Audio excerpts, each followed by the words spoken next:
નમસ્કાર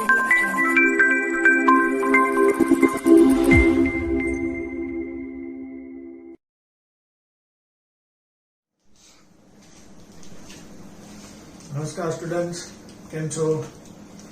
કાલે આપણે થોડીક વ્યાખ્યાઓ જોઈ ગયા, સમસ્થાનિકો ને આઇસોટોન્સ ને આઇસોસ્ટીયર ને સમ ઇલેક્ટ્રોનિયર્સ. આજે આપણે આગળનો પોઈન્ટ જોઈએ.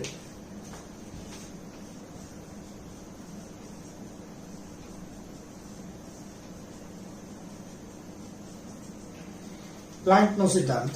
પ્લાન્ક નામના વૈજ્ઞાનિકે એક વાત કરેલી કે કોઈ પણ પદાર્થમાંથી ઉર્જાનું શોષણ થાય કે ઉત્સર્જન થાય, એ ઉર્જા ફિક્સ ક્વોન્ટિટીમાં નાના નાના કટકાઓમાં ઉર્જાના પેકેટના સ્વરૂપમાં છૂટી પડતી હોય અથવા શોષણ થતી હોય. આપણે એમ કહીએ પ્રકાશ, તો સૂર્યપ્રકાશમાં ઉર્જા છે. આપણે તડકે ઉભા રહી તો ગરમ થઈ જવાય. તો સૂર્યપ્રકાશમાં જે ઉર્જા છે એ ફિક્સ ક્વોન્ટિટીમાં હોય. હવે પ્રકાશમાં તરંગ છે, આપણે એવું કહીએ કે આમ તરંગો છે, પ્રકાશમાં કિરણો છે, એમાં તરંગો છે, પણ એ હકીકતમાં પ્રકાશ નાના નાના કણોનો બનેલો છે અને કણો તરંગની જેમ ગતિ કરે. પ્રકાશ હકીકતમાં નાના નાના કણોનો જ બનેલો છે અને કણો તરંગની જેમ ગતિ કરે. મતલબ એમાં કણ પણ છે અને તરંગ પણ છે. તો કોઈ પણ પદાર્થ જ્યારે પ્રકાશમાંથી ઉર્જાનું શોષણ કરે ત્યારે ફિક્સ્ડ ક્વોન્ટિટીમાં આ એક નાનો કણ એટલે ફિક્સ ઉર્જાનું શોષણ થયું, પછી બીજો કણ આવે, પછી ત્રીજો કણ આવે, એમ નાના નાના ઉર્જાના પેકેટ હોય. આ એક કણમાં જે ઉર્જા છે એ ફિક્સ જ હોય. અને પ્રકાશનો જે કણ છે એને ફોટોન કહેવાય. તો એક ફોટોનમાં આટલી ઉર્જા છે, આટલો ઉર્જાનો જથ્થો ફિક્સ. હવે પછી બીજો ફોટોન શોષે, ત્રીજો ફોટોન શોષે, એટલે ફિક્સ ક્વોન્ટિટીમાં પેકેટ હોય, ઉર્જાના પેકેટ. આ એક પેકેટ, આ બીજું પેકેટ, આ બધાને ક્વોન્ટીકૃત ઉર્જા કહેવાય. ક્વોન્ટીકૃત ઉર્જા મતલબ ફિક્સ ક્વોન્ટિટીમાં ઉર્જા. અને આ નાનામાં નાનો ઉર્જાનું જે પેકેટ છે, ભાઈ આપણે કહીએ ને એક ડઝન, એમથી ઓછો છૂટક માલ અહીંયા નહીં મળે. તમારે જોતું હોય તો ડઝનના વસ્તુ પેકેટમાં 1 ડઝન, 2 ડઝન, 5 ડઝન મળશે, પણ 2 નંગ જોતા હોય તો નહીં મળે. 1 ડઝનનું ફિક્સ પેકેટ છે. એમ આ એક ફોટોનની અંદર ફિક્સ ઉર્જા છે અને એક ફોટોનનું શોષણ કરે અથવા ઉત્સર્જન કરે તો આટલી ફિક્સ ક્વોન્ટિટીનું એ શોષણ અથવા ઉત્સર્જન કરે છે. આને ક્વોન્ટીકૃત ઉર્જા, ક્વોન્ટાઇઝ્ડ એનર્જી કહેવાય. તો પ્રકાશમાં જે નાનામાં નાનો ઉર્જાનું પેકેટ છે એનું નામ છે ફોટોન. નાનામાં નાનું ઉર્જાનું પેકેટ છે એનું નામ છે ફોટોન. સેમ વસ્તુ, કોઈ પણ પદાર્થમાંથી ઉર્જા છૂટી પડે તોય એ આ નાની નાની ઉર્જાના પેકેટના સ્વરૂપમાં છૂટી પડે. એક ફોટોન, બીજો ફોટોન, ત્રીજો ફોટોન, કન્ટિન્યુઅસ ઉર્જાનું ઉત્સર્જન કે શોષણ ન થાય. કટકા કટકા કટકા, એ નાના નાનો જે કટકો છે એને શું કહેવાય? ક્વોન્ટમ. પ્રકાશ માટે એને શું કહેવાય? ફોટોન. પણ બાકી બધા માટે એને આપણે શબ્દો વાપરીએ છીએ નાની ક્વોન્ટમ ફિક્સ પેકેટ, ઉર્જાનું પેકેટ, એને ક્વોન્ટમ કહેવાય. તો પ્રકાશમાં જે ઉર્જા છે અથવા કોઈ પણ પદાર્થમાંથી ઉર્જાનું શોષણ કે ઉત્સર્જન થાય, એની ઉર્જા એનર્જી એની આવૃત્તિના સમપ્રમાણમાં હોય. ન્યુ આવૃત્તિ, કાલે આપણે અમુક વ્યાખ્યા જોઈ ગયા હતા ને, આવૃત્તિ, તરંગ લંબાઈ, લેમડા, તરંગ સંખ્યા, 1/લેમડા, આ બધી વ્યાખ્યાઓ ધ્યાનમાં રાખજો. E બરાબર h ન્યુ. આ h પ્લાન્કનો અચળાંક છે અને એની કિંમત ફિક્સ છે.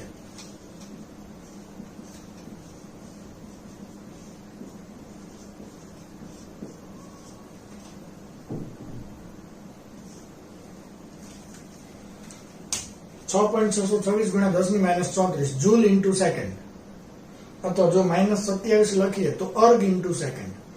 તો એની કિંમત ફિક્સ છે. h પ્લાન્કનો અચળાંક 6.626 ગુણ્યા 10⁻34 જૂલ ઇન્ટુ સેકન્ડ. આ E ઇઝ h. ન્યુ એટલે આવૃત્તિ, અને આવૃત્તિ માટે આવું સૂત્ર હતું ને, c/લેમ્ડા, જ્યાં c એટલે પ્રકાશનો વેગ અને લેમ્ડા એટલે તરંગ લંબાઈ. મ્યુ ની જગ્યાએ આપણે લખીએ c/લેમ્ડા. તો આ જે સૂત્ર આપણને મળ્યું, શું મળ્યું? આપણે કીધું પ્રકાશની અંદર નાના નાના કણો છે જે તરંગની જેમ ગતિ કરે. તો આ જે નાના નાના કણો છે એ કણને નામ શું આપ્યું આપણે? ફોટોન.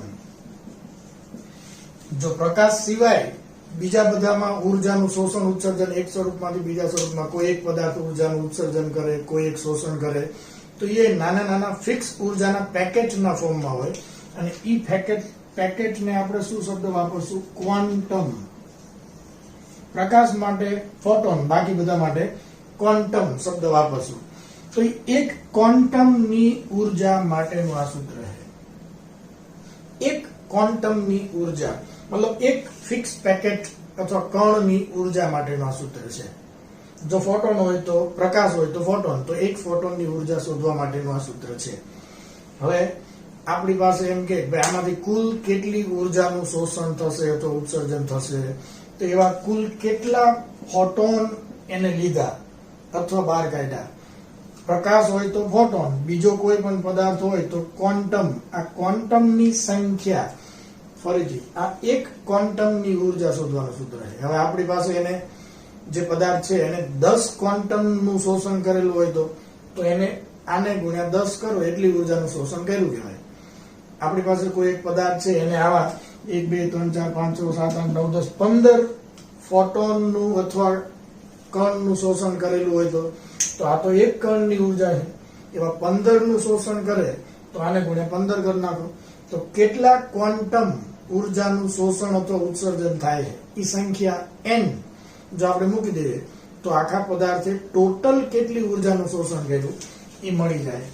અને એના માટે આપણે nhc/λ આવું લખશું, જ્યાં n એટલે ક્વોન્ટમની સંખ્યા.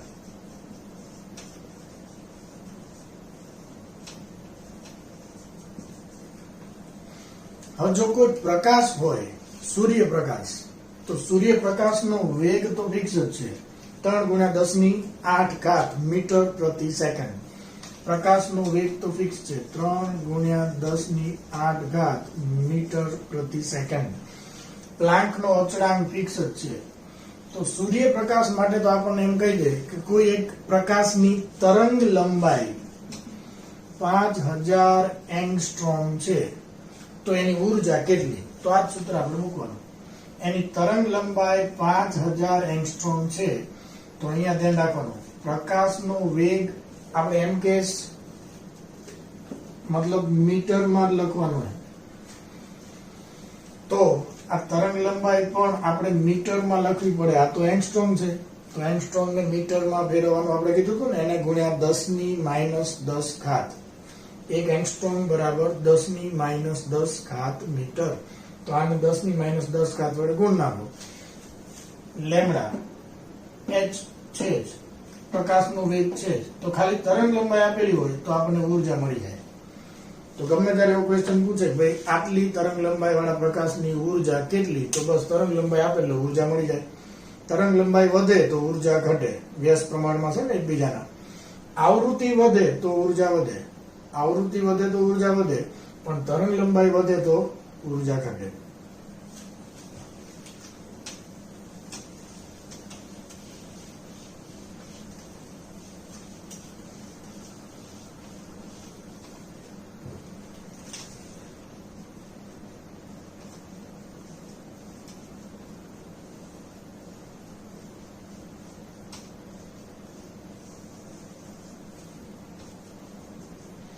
હાઇડ્રોજન વર્ણપટ, આ બહુ જ અગત્યનો પોઈન્ટ છે, સરખી રીતે સમજી લેજો. કારણ કે હવે પછી જે મેં કીધું હતું ને પરમાણુનો ફાઇનલ નમૂનો જે આપણે ભણવાનો છે, બોહરનો નમૂનો, ઈ હાઇડ્રોજન વર્ણપટ અને ઈ બંને ઓલમોસ્ટ સિમિલર છે. તો હાઇડ્રોજન વર્ણપટ આપણે વ્યવસ્થિત સમજીએ. વર્ણપટ, વર્ણ એટલે કલર, રેખાઓ, અલગ અલગ પટ્ટાઓ આપણને દેખાય ને બધું શું છે આપણે સમજીએ.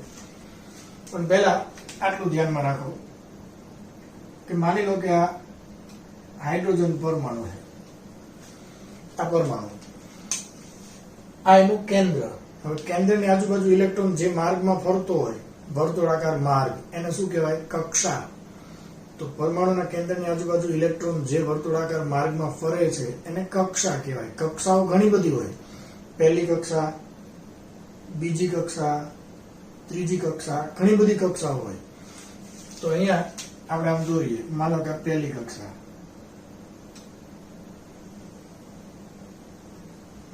એને આપણે કહેશું n બરાબર 1, n એટલે કક્ષાનો નંબર. પછી બીજી કક્ષા, આ બધી ગોળ જ હોય, આપણે અત્યારે અડધું દોરીએ ખાલી. પછી ત્રીજી કક્ષા 4, 5 6 7 8 આવી ઘણી બધી કક્ષાઓ છે.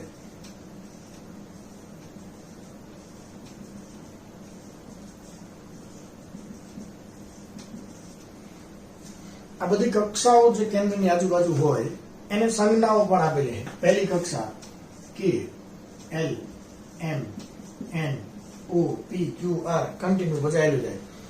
તો કે સેલ, કે કક્ષા એટલે પહેલી કક્ષા, એલ એટલે બીજી, એમ એટલે ત્રીજી. આવી બધી ગોળ છે કેન્દ્રની આસપાસ જ્યાં ઇલેક્ટ્રોન ફરતા હોય એને આપણે શું કહેશું? કક્ષા. હવે એ ધ્યાન રાખવાનું, આ પહેલી કક્ષા, આ બીજી કક્ષા, વચ્ચે ઇલેક્ટ્રોન નહીં હોય, કા પહેલી કક્ષામાં કા બીજી કક્ષામાં. એક સિમ્પલ ફ્લેટ હોય ઘણા બધા, તો કાં તો માણસો પહેલા ફ્લેટમાં રહેતા હોય, પહેલા માળે, કાં તો બીજા માળે, બેની વચ્ચે તો ન રહેતા હોય. પહેલો માળ, બીજો માળ, ત્રીજો માળ, એમ પહેલી કક્ષા, બીજી કક્ષા, ત્રીજી કક્ષા. અહીંયા બધે ઇલેક્ટ્રોન ફરી શકે, વચ્ચે નહીં. એના વિશે ડિટેલમાં આપણે આગળ જોશું. ઇલેક્ટ્રોન કેન્દ્રની આજુબાજુ ફરે રાખે. હાઇડ્રોજનમાં તો એક જ ઇલેક્ટ્રોન છે, એટલે માની લો કે આ પહેલી કક્ષામાં ફરે, તો ઇલેક્ટ્રોન કેન્દ્રની આજુબાજુ ફરે. કેમ? એને ભેગા ફરવાનો શોખ થાય છે? ના, એવા શોખ માણસોને જ થાય. ઇલેક્ટ્રોન કેમ ફરે રાખે? કારણ કે કેન્દ્રનું આકર્ષણ છે. ઇલેક્ટ્રોનને તો ભાગી જ જવું છે, પણ એ નથી જઈ શકતો, કારણ કે કેન્દ્ર એને ખેંચે છે. કેન્દ્રમાં કેવો વીજભાર છે? પ્લસ. ઇલેક્ટ્રોન કેવો છે? માઇનસ. આકર્ષણને કારણે એને નો છૂટકે ત્યાં રહેવું પડે. પણ જો ઇલેક્ટ્રોનમાં ક્યાંકથી તાકાત આવી જાય, ઉર્જા આવી જાય, તો એ આ કેન્દ્રથી છટકીને દૂર જવાનો પ્રયત્ન કરે. અત્યારે આ એને ખેંચીને બેઠો છે, પણ જો એનામાં તાકાત આવશે તો એ દૂર જવાનો પ્રયત્ન કરશે. જેમ ઇલેક્ટ્રોનમાં ઉર્જા વધતી જશે એની કેન્દ્રથી દૂર જવાનો પ્રયત્ન કરતો જશે. તો જેમ ઇલેક્ટ્રોનની ઉર્જા વધે એની કેન્દ્રથી દૂર જાય, આ ધ્યાન રાખવાનું. એટલે ઇલેક્ટ્રોન પહેલી કક્ષામાં હોય ત્યારે એની ઉર્જા ઓછી હોય, બીજી કક્ષામાં જાય તો ઉર્જા વધે, ત્રીજી કક્ષામાં હજી વધે. આપણે ઊંધું વિચારીએ, એનામાં ઉર્જા વધે તો જ દૂર જાય. મતલબ ઇલેક્ટ્રોન 5મી 6ઠી કક્ષામાં પહોંચી ગયો, મતલબ એનામાં ઉર્જા ઘણી બધી વધી ગઈ હશે, તો જ આના ચંગુલથી છટકીને આટલે સુધી પહોંચી શક્યો હોય. તો ઇલેક્ટ્રોન જેમ કેન્દ્રથી દૂર જતો જાય એમ એની ઉર્જા વધે. તો આ દરેક કક્ષામાં એની ઉર્જા ફિક્સ જ હોય, દરેક કક્ષામાં એની ઉર્જા ફિક્સ જ હોય. હવે ફરીથી સમજો, ઇલેક્ટ્રોન જેમ કેન્દ્રથી દૂર જાય એમ એની ઉર્જા વધે. ઊંધું, ઇલેક્ટ્રોન જો ઉર્જા મેળવે, એનામાં તાકાત ક્યાંકથી આવે તો જ છટકીને દૂર જાય. પણ અહીંયાથી પાછો આવે તો શું સમજવાનું? એની ઉર્જા ઓછી થાય. કેન્દ્રથી દૂર જાય તો ઉર્જા વધે, પાછો આવે તો ઉર્જા ઘટે. એનામાં તાકાત ઓછી થાય તો જ કેન્દ્ર એને ખેંચીને નજીક લઈ આવે. તો આવું થાય. હવે હાઇડ્રોજનમાં તો એક જ ઇલેક્ટ્રોન છે, અને અહીંયા પહેલી કક્ષામાં ઉર્જા ઓછામાં ઓછી હોય. જેમ દૂર જાય ઉર્જા વધતી જાય. તો ઓછામાં ઓછી ઉર્જા એટલે કઈ? પહેલી કક્ષા, ભૂમિ અવસ્થા કહેવાય એને, ગ્રાઉન્ડ સ્ટેટ, ઓછામાં ઓછી ઉર્જા. પણ જો એનામાં ઉર્જા આવે ક્યાંકથી અને કેન્દ્રથી દૂર જાય તો એને ઉત્તેજિત અવસ્થા કહેવાય. ઉર્જા વધે અને ઉત્તેજિત અવસ્થા કહેવાય. અત્યારે આપણે બધા કઈ કન્ડિશનમાં? ભૂમિ અવસ્થામાં, એકદમ શાંત બેઠા છે, ઓછી ઉર્જા. પણ કોઈક આપણી હળી કરે તો ઉત્તેજિત થઈ જાય ને, ગરમ થઈ જાય, એ આમ કરી નાખું, તેમ કરી નાખું, એ ઉત્તેજિત થઈ ગયા કહેવાય, ઉર્જા વધી ગઈ કહેવાય. પણ આપણને ખબર છે ઉત્તેજિત અવસ્થામાં કોઈ પણ વસ્તુ પરમેનન્ટ નથી. ગમે એવો ગુસ્સો આવ્યો હોય, મારી નાખું, તોડી નાખું, આમ ને તેમ ને, પણ લાઈફ ટાઈમ એવું જ કરશે, મારી નાખું, તોડી નાખું, છટકી જાય તો ગાંડો થઈ જાય. એ અડધી કલાક પછી પાછો શાંત પડવાનો જ છે. એટલે ઇલેક્ટ્રોન ઉર્જા મેળવી નહીં, જો દૂર ગયા, ઉત્તેજિત થયા, તો એ પાછા ભૂમિ અવસ્થામાં તો આવવાના જ છે, કારણ કે આ એને ખેંચે છે. હજી એક એક્ઝામ્પલ, માની લો કે આપણે જમીન ઉપર ઉભા છીએ, ક્રિકેટ બોલ છે, ગુરુત્વાકર્ષણને કારણે જમીન ઉપર પડ્યો છે, ભૂમિ અવસ્થા. પણ આપણે એને પકડીને એને તાકાત આપીએ અને થ્રો કરીએ ઉપર, તો એનામાં તાકાત આવી, આપણે એને તાકાત આપીએ છીએ એટલે એ ઉપર જાય. પણ શું ઉપર રહેશે? ના. જેમ ઇલેક્ટ્રોનને તમે ઉર્જા આપો તો એ ઉપર ગયો પણ પાછો આના આકર્ષણને કારણે ભૂમિ અવસ્થામાં પાછો તો આવશે જ. એમ ક્રિકેટ બોલ ઉપર ગયો પણ એ પાછો ભૂમિ ઉપર જમીન ઉપર તો આવશે જ. હા, એટલો જોશથી એને ફેંકો કે પૃથ્વીના ગુરુત્વાકર્ષણની બહાર જતો રહે તો પાછો નહીં આવે. એમ ઇલેક્ટ્રોનને એટલી બધી ઉર્જા મળી જાય કે આ કેન્દ્રના આકર્ષણથી છટકીને બહાર જતો રહે તો પાછો નહીં આવે. બાકી અહીંયા સુધીમાં એ ગમે અહીંયા હશે તો એ પાછો તો આવવાનો જ છે. ફરીથી ક્રિકેટ બોલ ઉપર નાખો, ઇલેક્ટ્રોન ઉપર ગયો, બોલ પાછો નીચે આવશે જ. એમ ઇલેક્ટ્રોન પાછો તો પહેલામાં આવશે જ. આ ફિક્સ છે. આ વસ્તુ ધ્યાન રાખવાની. તો ઇલેક્ટ્રોન ઉપર જાય ત્યારે શું કરે? ઉર્જાનું શોષણ. નીચે આવે ત્યારે શું કરે? ઉર્જા બહાર કાઢે. ઉપર જાય ત્યારે ઉર્જાનું શોષણ, નીચે આવે ત્યારે ઉર્જાનું ઉત્સર્જન.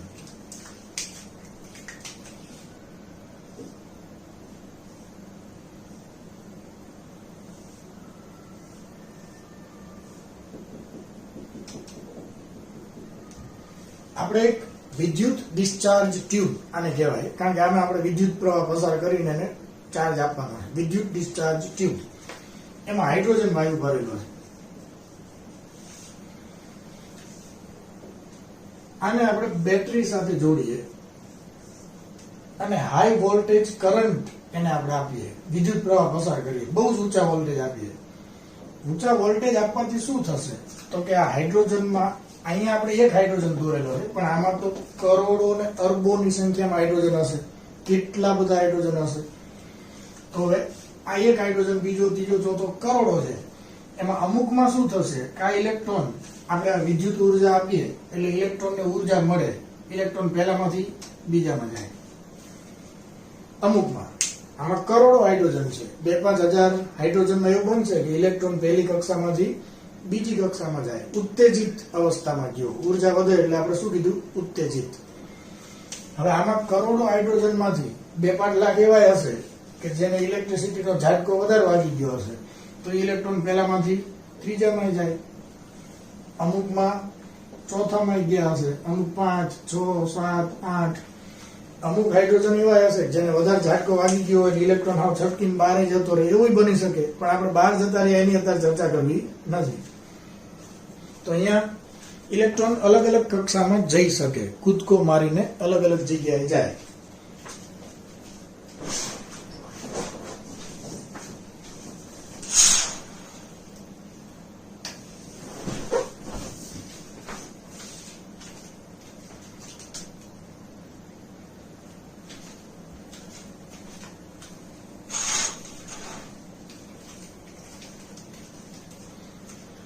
ઇલેક્ટ્રોન કૂદકો મારીને અલગ અલગ જગ્યાએ ઉત્તેજિત અવસ્થામાં જાય.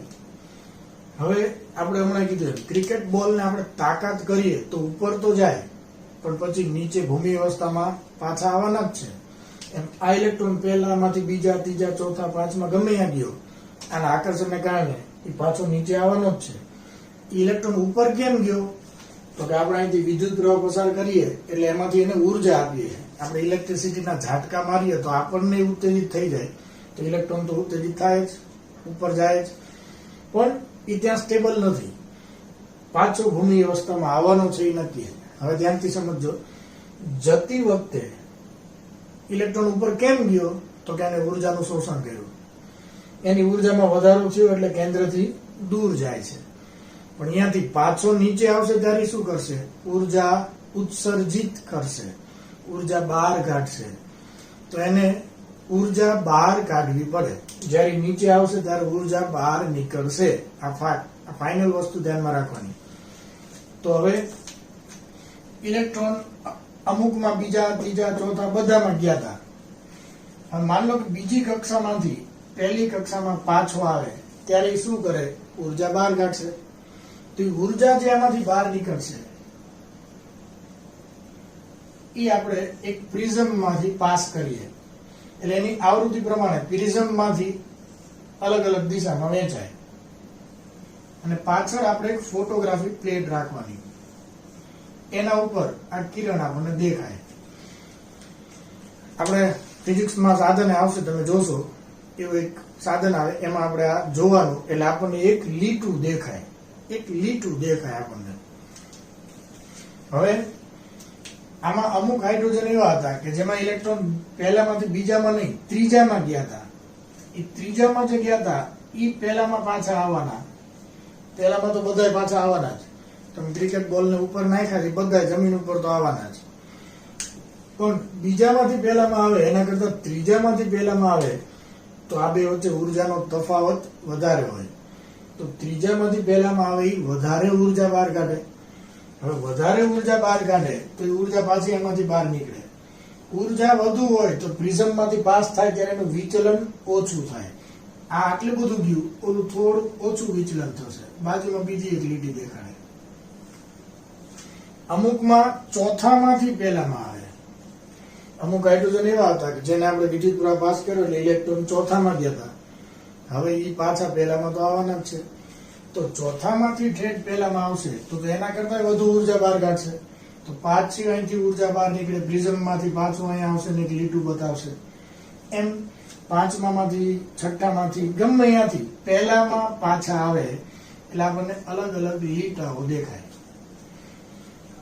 આ વર્ણપટ કહેવાય. આ જે લીટાઓ દેખાય ને એને વર્ણપટ કહેવાય. હાઇડ્રોજન વર્ણપટ, કારણ કે હાઇડ્રોજન આપણે ગેસ ભરેલો છે. ટૂંકમાં આને પરમાણવીય વર્ણપટ કહેવાય. આ બધા પટ્ટાઓ દેખાય આપણને. આ ઉપરથી નીચે આવે ત્યારે ઉર્જાનું ઉત્સર્જન કરે છે. અને ઉત્સર્જન થતી ઉર્જા આપણે લીટાઓના સ્વરૂપમાં દેખાય છે એટલે આને ઉત્સર્જન વર્ણપટ કહેવાય. શોષણ વર્ણપટ આવે, એના વિશે અત્યારે આપણે ડિટેલમાં કઈ જોવાનું નથી. પણ આ બધાને શું કહેવાય? ઉત્સર્જન વર્ણપટ, કારણ કે ઉર્જાનું ઉત્સર્જન કરે છે અને એ આપણને વર્ણપટ અથવા રેખાઓના સ્વરૂપમાં દેખાય. તો આને પરમાણવીય વર્ણપટ કહેવાય, રેખીય વર્ણપટ કહેવાય. કેમ? કારણ કે આમાં નકરી રેખાઓ દેખાય છે. હવે બીજો એક ઇમ્પોર્ટન્ટ પોઈન્ટ સમજો. માની લો કે ઇલેક્ટ્રોન હાઇડ્રોજનમાં પહેલી કક્ષામાંથી ઉત્તેજિત થઈને ત્રીજી કક્ષામાં ગયો હતો. કરોડોમાંથી 2-5 લાખ હાઇડ્રોજનમાં ઇલેક્ટ્રોન ત્રીજી કક્ષામાં ગયો હતો. એ ત્રીજી કક્ષામાંથી નીચે જ્યારે આવશે, નીચે તો આવશે જ, ત્યારે આ બીજી કક્ષામાં આવીને ઘડીક ઉભો રહે. છેલ્લે તો પહેલી કક્ષામાં જ આવવાનો છે, પણ વચ્ચે ઘડીક બીજી કક્ષામાં આવીને ઉભો રહે. આનો મતલબ શું? પહેલામાં આવવાનો છે, બીજામાં શું લેવું પડે? માન લો કે ફ્લેટમાં આપણે 3rd ફ્લોરે રહીએ છીએ. 3rd ફ્લોરે તો લાઈફ ટાઈમ 3rd ફ્લોર થી નીચે આવવાના જ નથી. દરરોજ સવારે સ્કૂલે જવા માટે આપણે ગ્રાઉન્ડ ફ્લોરે તો આવવાનું જ છે. 3rd ફ્લોરે આપણે લાઈફ ટાઈમ રહેવાના નથી. ભૂમિ અવસ્થામાં આવવું જ પડશે. 3rd ફ્લોરેથી તમે સીડી ઉતરતા હતા, 2nd ફ્લોરે આપણા ફ્રેન્ડનું ઘર છે તો ઘડીક ઉભા રહ્યા, ચાલ ને ભાઈ સ્કૂલે જવાનું હોય તો તું તારી હારે જ રાહ જોવું ઘડીક. તો એ તૈયાર થઈ જાય એટલે પછી ગ્રાઉન્ડ ફ્લોરે જમીન ઉપર તો તમારે આવવાનું જ છે. પણ થોડાક સમય માટે તમે 2nd ફ્લોરે ઉભા રહ્યા. તો ઉપરથી નીચે આવશે એટલે એની ઉર્જા ઓછી તો થશે જ. એટલે અહીંથી ઉર્જા બહાર તો કાઢશે જ. ઉર્જા બહાર કાઢે એટલે અહીંયાથી નીકળીને આપણને એક લીટું તો દેખાડે છે. હવે ત્રીજામાંથી બીજામાં 1000 જણા આવે તો લીટું તો અહીંયા જ આવવાનું. કેમ? કારણ કે ત્રીજા અને બીજા વચ્ચે ઉર્જાનો ગેપ તો ફિક્સ જ હોય. 1 વાર 5 વાર કે 25,000 વાર અહીંયાથી અહીંયા આવે તો ઉર્જાના લીટા આની ઉપર ઉપર જ આવે. મતલબ એ બીજું અલગ લીટું ન દેખાડે.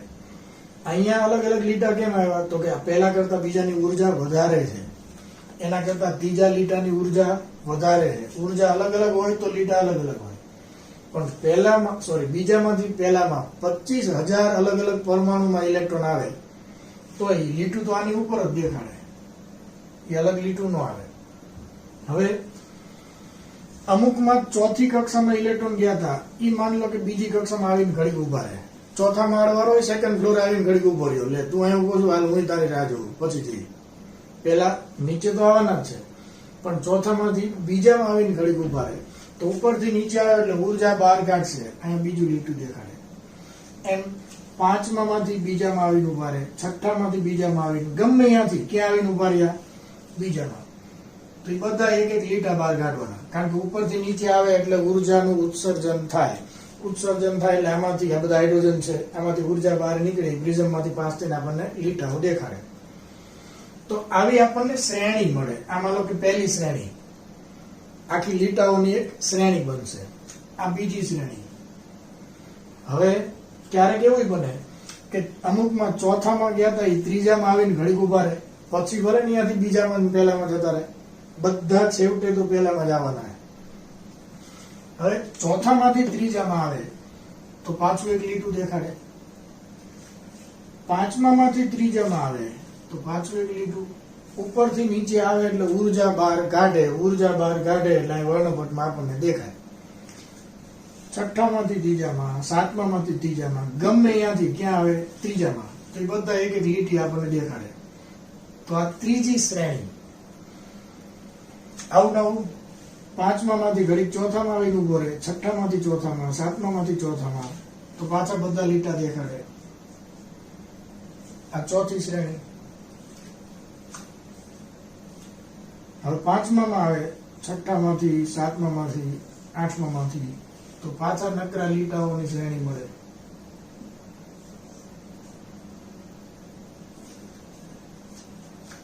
ગમે ત્યાંથી છઠ્ઠામાં આવે, માનો કે સાતમામાંથી છઠ્ઠામાં, આઠમામાંથી છઠ્ઠામાં આવીને ઘડીક ઉભા રહે તો પાછી લીટીઓ દેખાય. તો આ અલગ અલગ શ્રેણીઓ વર્ણપટમાં આપણને દેખાય. લીટાઓની અલગ અલગ શ્રેણી, માનો કે 4-5 લીટા તો થોડો ગેપ, પાછા 4-5 લીટા થોડો ગેપ, આવું આપણને સ્પેક્ટ્રોમીટર નામના સાધનમાં દેખાય. આ નકરી રેખાઓ દેખાય એટલે આને રેખીય વર્ણપટ કહેવાય. આ હાઇડ્રોજનની રેખાઓ છે એટલે આને હાઇડ્રોજન વર્ણપટ કહેવાય. આ બધી શ્રેણી છે એના નામ છે.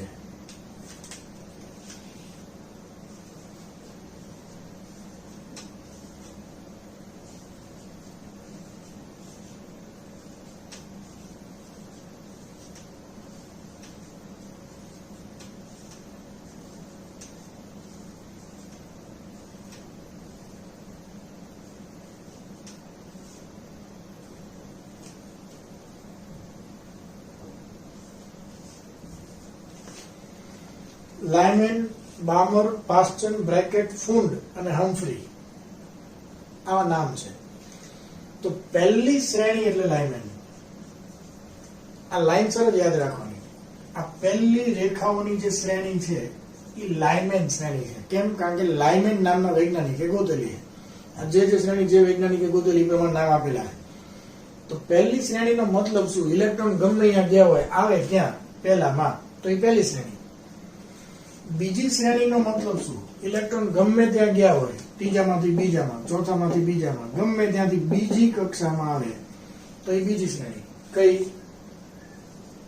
બામર. તો ત્રીજી શ્રેણી પાસ્ચન, એનો મતલબ શું? ઇલેક્ટ્રોન ક્યાં આવશે? ત્રીજામાં. ક્યાંથી આવશે? ચોથામાંથી, પાંચમામાંથી, છઠ્ઠામાંથી, સાતમામાંથી, ગમે ત્યાંથી ત્રીજામાં આવે ત્યારે જે લીટાઓ દેખાય એ ત્રીજી શ્રેણી અને એનું નામ પાસ્ચન. તો હવે તમે સમજી ગયા. આ બ્રેકેટ ચોથી શ્રેણી, એનો મતલબ શું? ઇલેક્ટ્રોન ચોથામાં આવશે. ક્યાંથી? 5, 6, 7, 8 અને જે લીટા દેખાય ચોથી શ્રેણી. પાંચમી ફુંડ. ભૂંડ નહીં, ફુંડ. તો ફુંડ શ્રેણી પાંચમી, મતલબ ઇલેક્ટ્રોન પાંચમાં આવશે. ક્યાંથી? 6, 7, 8 ગમે. અને છેલ્લે હમ્ફ્રી. આ પહેલા નથી, હમણાં જોઈન થઈ છે હમ્ફ્રી. તો ઇલેક્ટ્રોન છઠ્ઠામાં આવે. ક્યાંથી? 7, 8 ગમે ત્યાંથી. તો આ અલગ અલગ શ્રેણીઓ છે. અલગ અલગ શ્રેણી છે. લાયમેન, બામર, પાસ્ચન, બ્રેકેટ, ફુંડ અને હમ્ફ્રી. આ શ્રેણી આપણે લાઇનસર યાદ રાખવાની છે, આડી અવડી નહીં. પહેલી કઈ? લાયમેન. બીજી બામર, પાસ્ચન, બ્રેકેટ, ફુંડ અને હમ્ફ્રી. છેલ્લી હમ્ફ્રી કાઢી નાખો.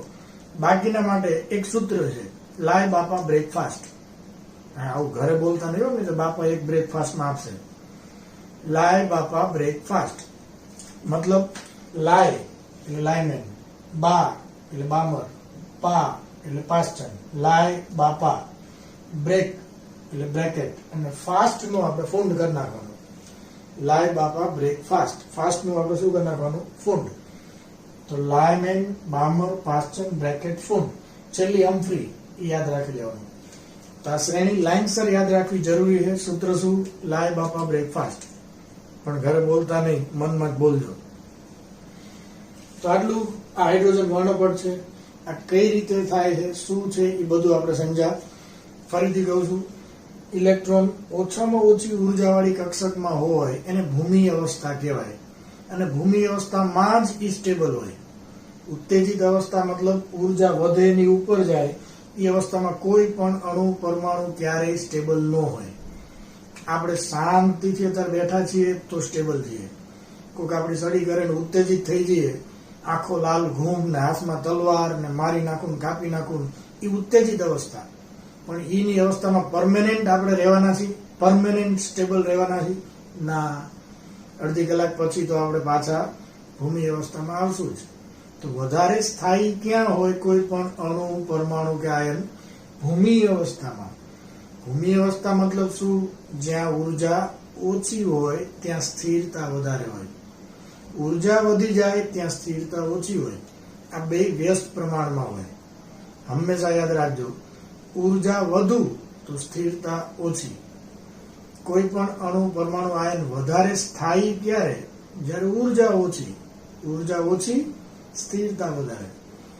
માની લો કે આપણને મેલેરિયા થઈ ગયો, હાલવાનો વેત નથી, તો સવારથી સાંજ સુધી એક ખૂણામાં ખાટલામાં પડ્યા રહેશું. આપણે એક જગ્યાએ સ્થિર થઈ ગયા. કેમ? ઉર્જા જ નથી, ચાલવાની પણ ઉર્જા નથી, તાકાત જ નથી. તો ઉર્જા નથી માટે આપણે સ્થિર છીએ, સ્થિરતા આવી ગઈ. પણ 4-5 દિવસમાં એકદમ સાજા થઈ ગયા, ફૂલ એનર્જી આવી ગઈ. હવે કોઈક એમ કે આખો દિવસ અહીં ખૂણામાં ખાટલામાં પડ્યો રહે, ભાઈ એનો મેળ આવે?